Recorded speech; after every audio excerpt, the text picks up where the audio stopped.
Boa noite, família.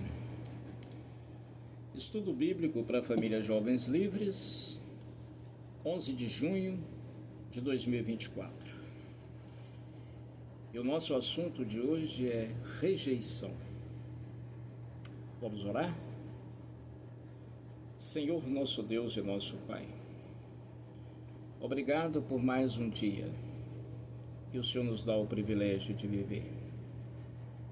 Obrigado por mais esta oportunidade de estudar a Tua Palavra. Obrigado, Senhor, pelo Teu Espírito que forma em nós o caráter de Cristo. E suplicamos ao Senhor que venha nos abençoar e alcançar o coração de todos aqueles que participarão desse estudo. Se gracioso para conosco e nos abençoe com a direção segura do Teu Espírito. Em nome de Jesus. Amém. Rejeição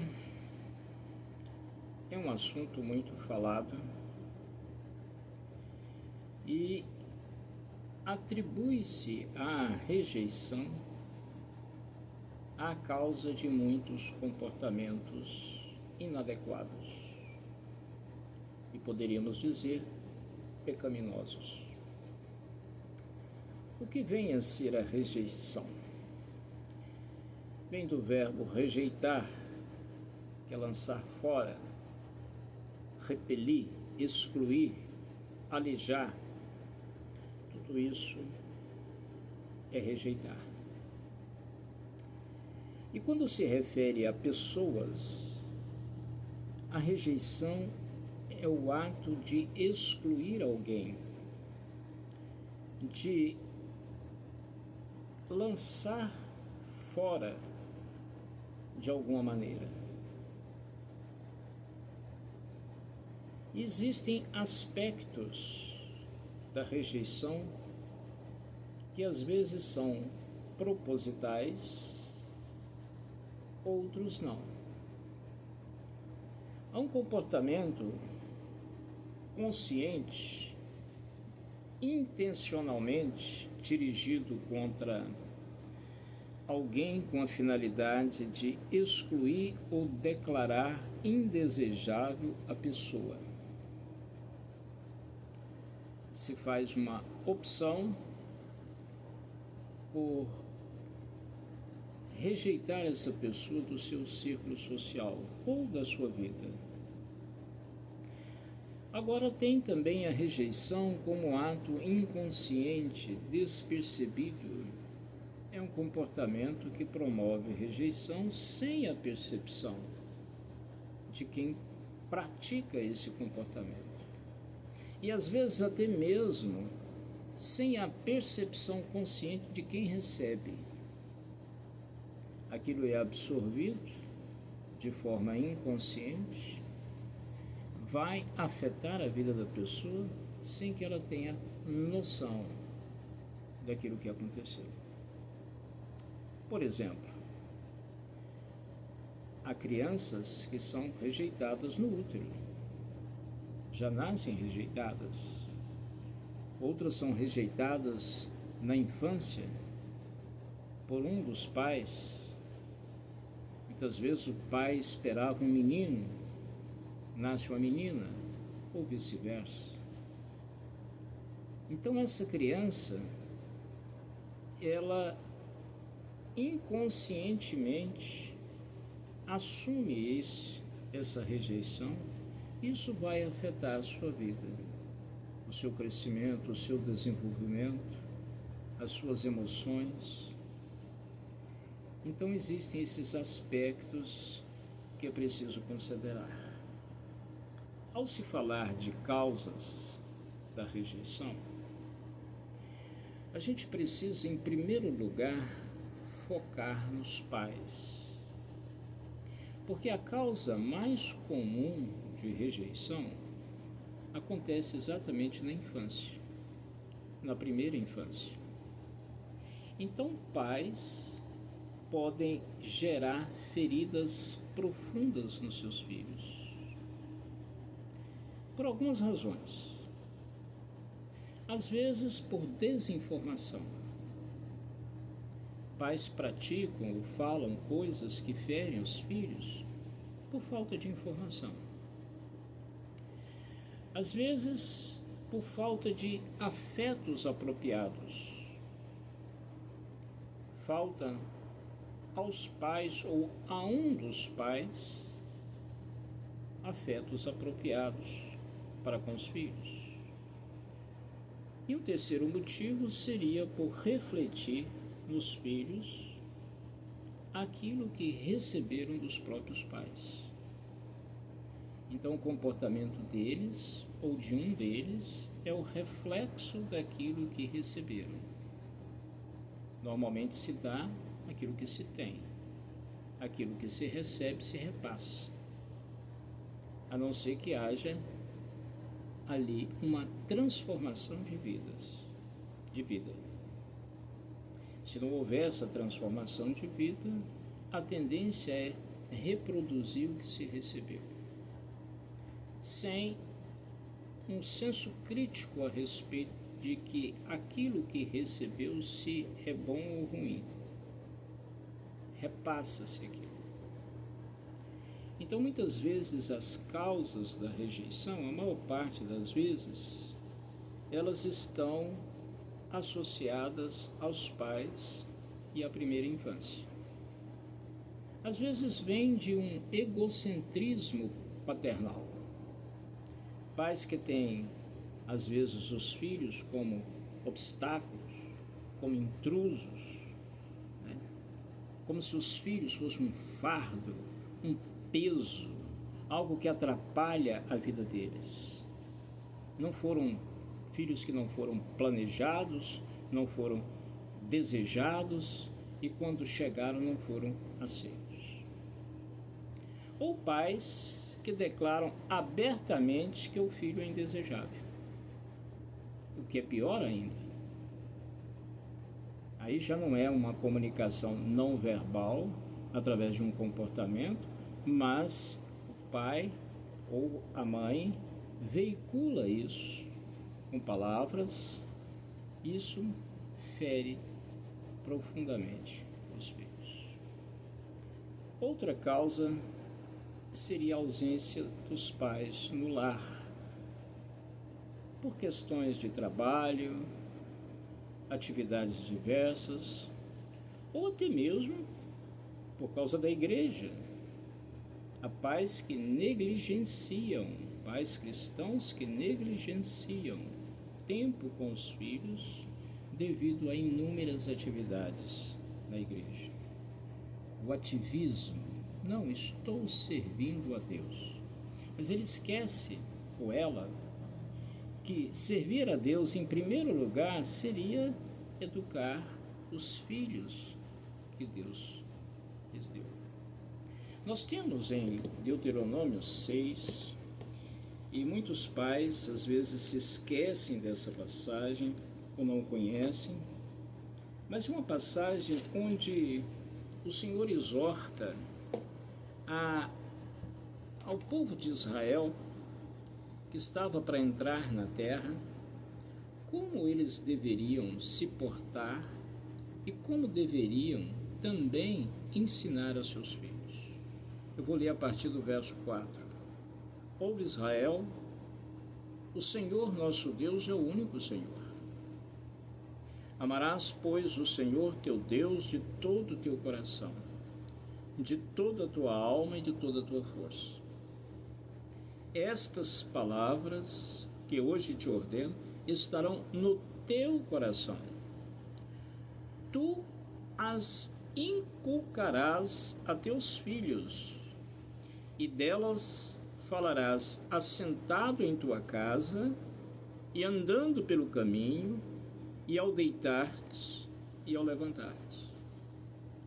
Também as atarás como sinal na tua mão, e te serão com frontal entre os olhos, e as escreverás nos umbrais da tua casa e nas tuas portas.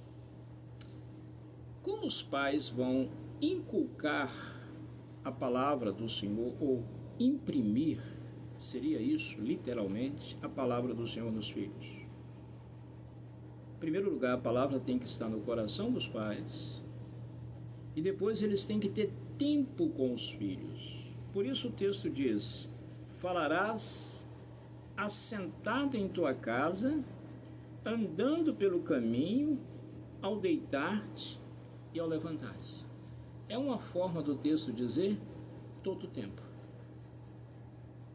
Todo o tempo os pais precisam investir na vida dos filhos. Então, isso é para aquela época que os pais trabalhavam no campo, serviço área agrícola, os filhos estavam com eles, ajudando. O pai tinha tempo para fazer isso. Os pais hoje não têm. Papai e mamãe saem de casa cedo para o batente. Filhos às vezes ficam em creches, filhos às vezes ficam com cuidadores, que nem sempre são pessoas cristãs. Então, isso não se aplica aos dias de hoje, pastor. Errado. Todo o tempo que os pais estiverem com os filhos, eles precisam atentar para isso, para a inculcação da palavra de Deus aos filhos. Falando dela, repetindo, mostrando na própria vida, porque a palavra tem que estar no coração. Atando como sinal na mão e como frontal dos olhos. Essa é uma forma bíblica de dizer: mãos é símbolo de tudo aquilo que nós fazemos. Então, tudo aquilo que nós fazemos tem que estar de acordo com ela, a palavra de Deus. Frontal entre os olhos é a nossa leitura do mundo. Tem que ser a partir dela. Também atar como ou escrever nos umbrais da nossa casa. Não basta colocar versículos bíblicos na porta, mas a nossa casa tem que estar debaixo da autoridade da palavra de Deus, para que os nossos filhos aprendam. Então é preciso investir na formação dos filhos. É preciso gastar tempo com os filhos. Então, quando há ausência, pais ausentes, não é só quando se separam, mas às vezes os pais estão juntos, pai e mãe, mas estão ausentes dos filhos. E quando há separação, o divórcio, é algo pior ainda. E às vezes a criança vai ficar com um deles e muitas vezes fica com aquele que se identifica menos. Ou crianças que são adotadas. A criança adotada, ela sente que foi rejeitada pelos pais naturais e tem medo de ser rejeitada pelos pais adotivos. Ou quando há ausência de um dos pais ou de ambos por causa de morte. Então, tudo isso vai ou pode gerar na pessoa, na criança, na sua formação, ele crescer com esse sentimento de rejeição, coisa que irá afetá-lo durante a sua vida. Um outro motivo, isso também não é raro, é a questão do sexo. A criança sente rejeição quando percebe que seus pais queriam que o sexo fosse oposto ao sexo que ela nasceu. O pai esperava muito um menino, queria que o primogênito fosse um menino, tinha planos para esse menino, e nasce uma menina. Isso, ele vai expressar isso de alguma forma e a criança vai sentir. Superproteção também, por mais contraditório que possa parecer, pode gerar rejeição, porque os pais fazem tudo para o filho, a ponto do filho crescer sem opinião própria. Os pais sempre decidem por ele e ele acaba se sentindo rejeitado como pessoa. Os pais sempre o conduziram. Outra razão muito comum que gera rejeição é a comparação entre irmãos. Pais que elogiam muito um filho vencedor, aquele que vai bem na escola, que tira notas mais altas, e compara com o seu irmão que às vezes não vai tão bem. Aquele que vai bem nos esportes ou no esporte que pratica, e o seu irmão que às vezes não sai tão bem ou nem sequer gosta de esporte. Essas comparações são feitas, exalta um e rebaixa o outro. E isso pode e gera sentimento de rejeição. Algo terrível também, isso pode acontecer em qualquer idade, mas na infância é muito pior, porque vai marcar a vida inteira, é o abuso sexual, sofrido em alguma fase da vida. Faz com que a pessoa rejeite a si mesma. A relação sexual é o relacionamento mais íntimo do ser humano. Agora, quando essa intimidade é forçada, é estupro. É a perda da liberdade. Isso cria marcas profundas.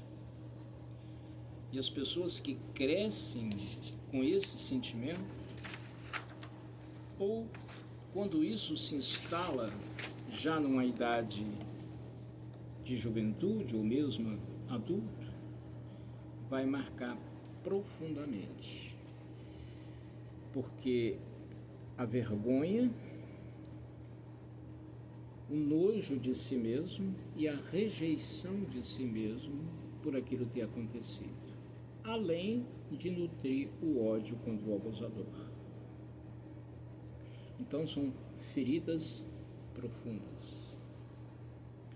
Outra causa de rejeição pode ser deformações físicas. Pais rejeitam o filho por ter alguma deficiência.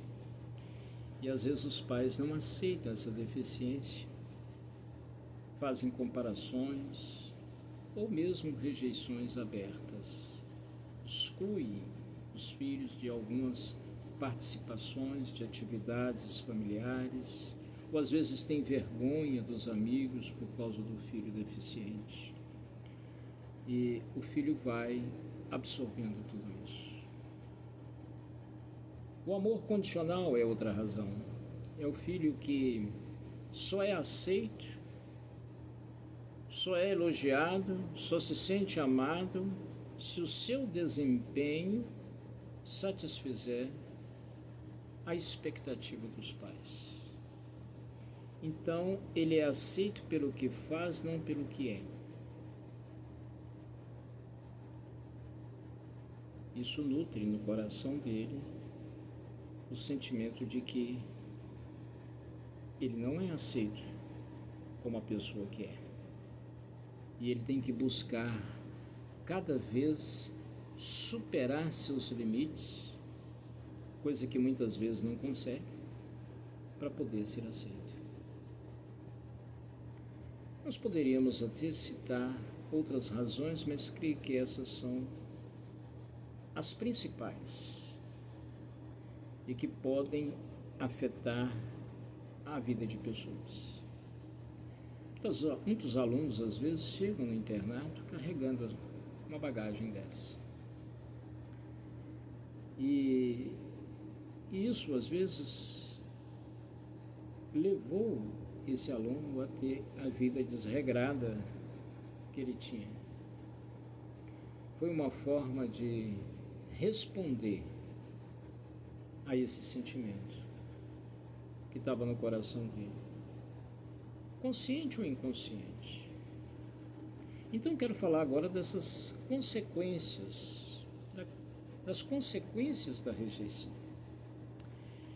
Às vezes ela vai gerar o desejo na pessoa, o desejo de não ter nascido, o desejo da não existência, que pode também equivaler ao desejo de tirar a própria vida.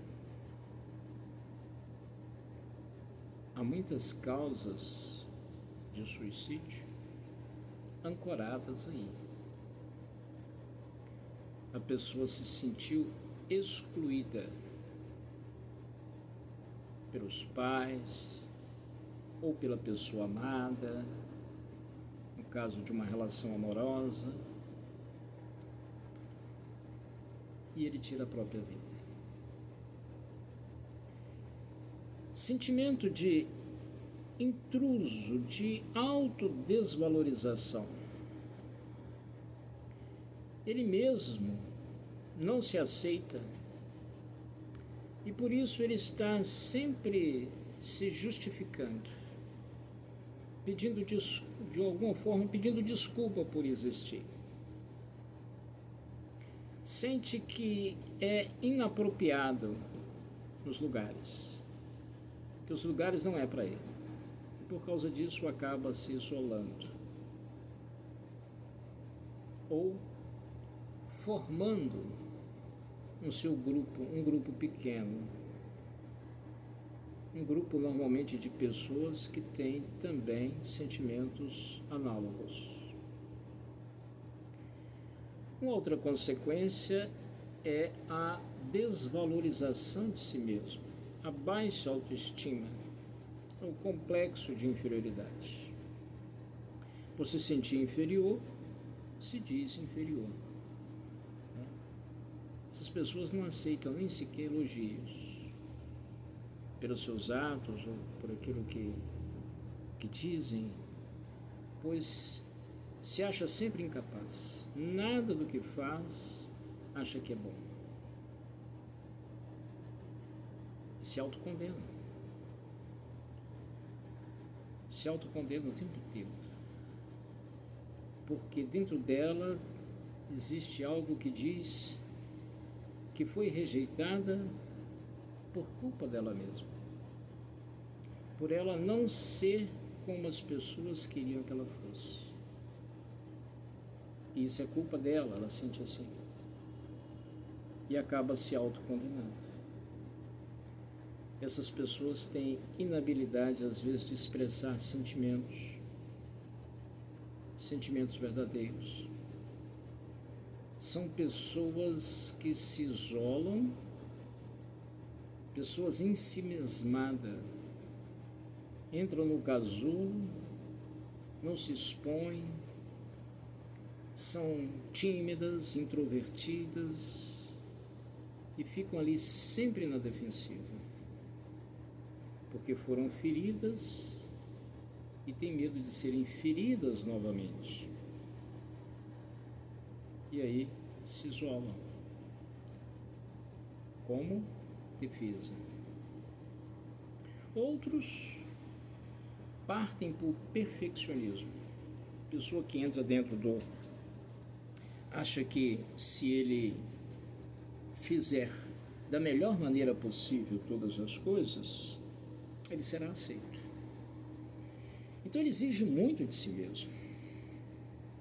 Perfeccionismo exigiria um outro estudo a respeito disso que nós podemos fazer em uma outra ocasião. Mas o perfeccionista, ele é insatisfeito com tudo aquilo que ele faz, porque ele acha que ele poderia ir sempre além. Ele nunca se satisfaz com o que ele alcança.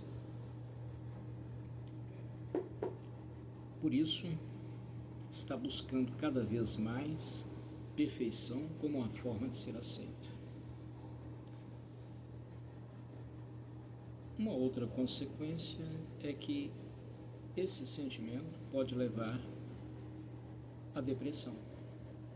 A pessoa pode entrar num ciclo depressivo, né, e atrofiar cada vez mais emocionalmente.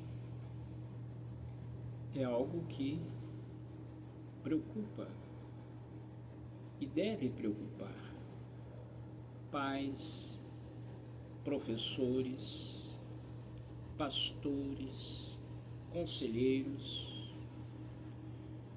ser atentos e observar esses sinais.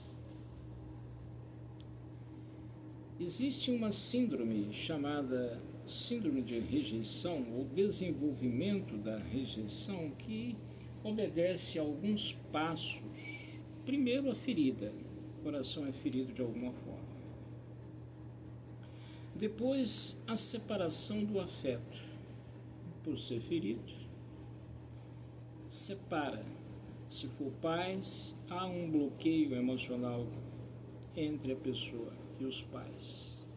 E começa, então, a rejeitar a autoridade e, como consequência da rejeição da autoridade, vem a rebeldia.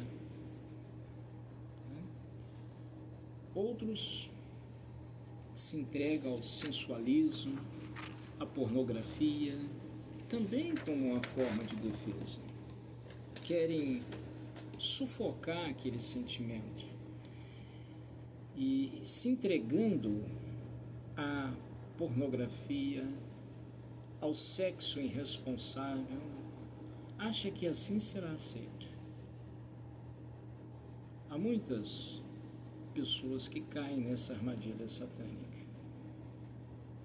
por causa de um sentimento de rejeição, entregam aquilo que é mais precioso que eles têm, que é o próprio corpo, de forma leviana, irresponsável, a qualquer que seja, apenas pelo ato, porque o ato os faz sentir aceitos.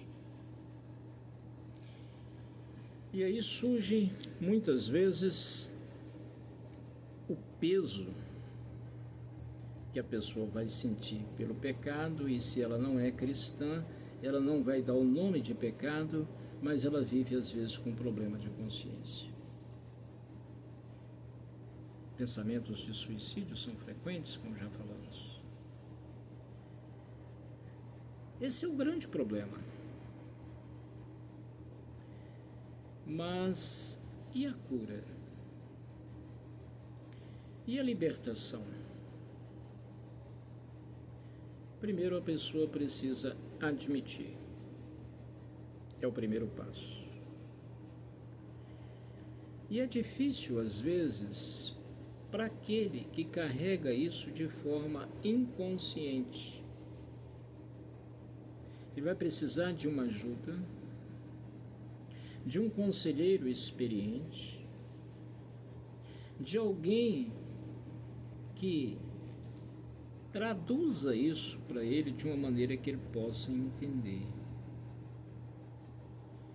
trazendo à tona esses comportamentos inadequados e mostrando que isso se deve a um sentimento de rejeição, que muitas vezes ele nem sabe quando isso surgiu. Às vezes foi na primeira infância, às vezes foi no útero da mãe. Então é necessário que ele agora reconheça que o problema exista. Esse é o primeiro passo. E o segundo passo é querer ser liberto, querer ser livre desse sentimento. Então, como cristão que é, ele precisa perdoar quem o rejeitou. Se foram seus pais, ou um dos pais, precisa perdoar. Ele precisa liberar esse perdão para romper essa amarra, quebrar essa corrente que o prende. É interessante, queridos, quando se trata de rejeição, biblicamente, a Bíblia usa esta palavra, na maior parte das vezes, para falar do Senhor Jesus. Em várias passagens. Uma das mais emblemáticas, eu quero ler com vocês, Isaías 53. Isaías 53, vamos abrir a palavra do Senhor.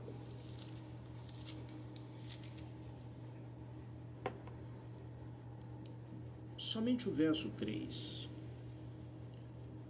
Isaías 53 está se referindo ao Messias. É um texto profético. Isaías viveu no século VIII a.C., ou seja, 700 anos antes da vinda de Jesus.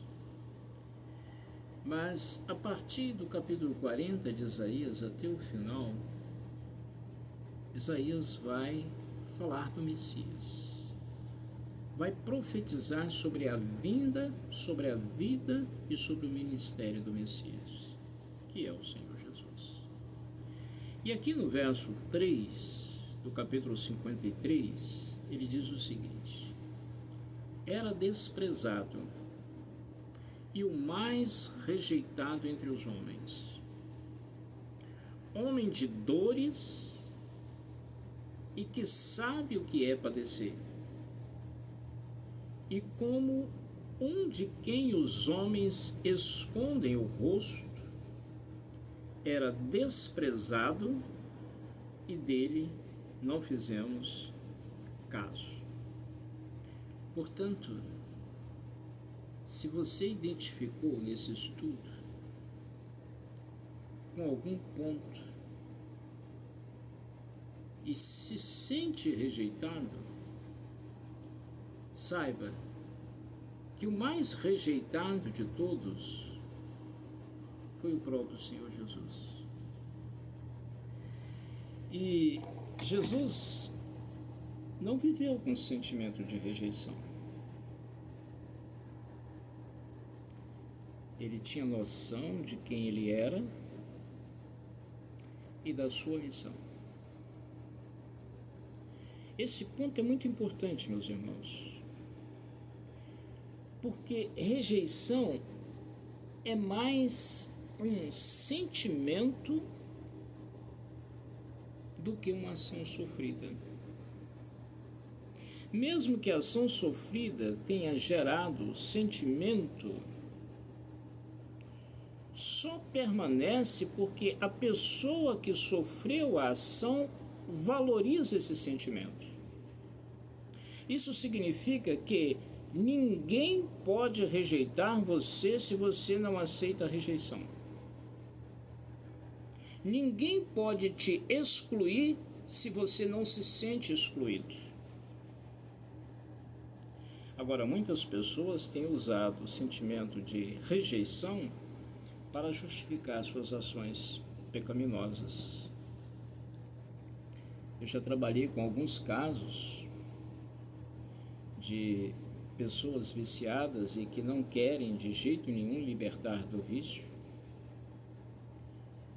e usa isso, esse sentimento de rejeição, para justificar.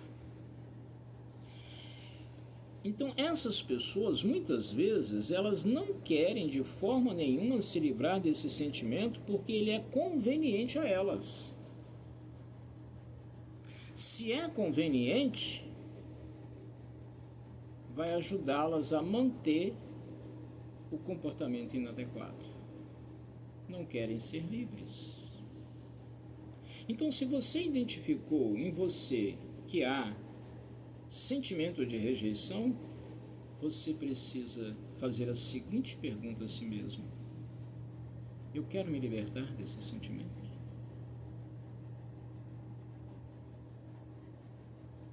Ou esse sentimento está trazendo benefícios e eu não quero perder esses benefícios? Isso psicologicamente falando, são ganhos adicionais. Às vezes, algumas enfermidades, as pessoas não querem cura justamente por causa dos ganhos adicionais que essa enfermidade lhes proporciona. Com relação aos sentimentos também. Muitas vezes o sentimento de rejeição pode trazer ganhos adicionais. E aí, a pessoa não quer se livrar. Mas se esse não for o seu caso e você quer se livrar, os passos são esses. Primeira coisa, perdoe quem te rejeitou. Tivemos um estudo sobre perdão aqui, não vou voltar nele. Perdoe. E você sabe por que tem que perdoar. Existe uma promessa feita por Jesus, e eu quero concluir com esses 2 versículos. João 6,37. Para você que às vezes carrega dentro de você sentimento de rejeição. Se você é um cristão, uma cristã, somente esse versículo seria o necessário para te libertar. João 6,37.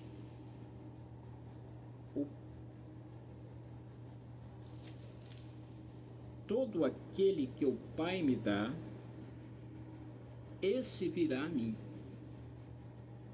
E o que vem a mim, de modo nenhum o lançarei fora. Se você é um cristão, uma cristã, é porque você já foi a Jesus. E se você já foi a Jesus, existe essa promessa, que aquele que vai até ele, de modo nenhum ele vai lançar fora, ou seja, ele vai rejeitar, ele vai excluir, ele vai abandonar, de modo nenhum. Um pouquinho à frente do capítulo 15 do Evangelho de João, no verso 16, Jesus vai dizer o seguinte: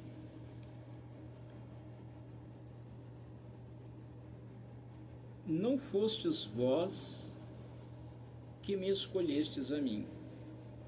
Pelo contrário, eu vos escolhi a vós outros, e vos designei, para que vades e deis fruto, e o vosso fruto permaneça, a fim de que tudo quanto pedirdes ao Pai em meu nome, Ele vô-lo conceda.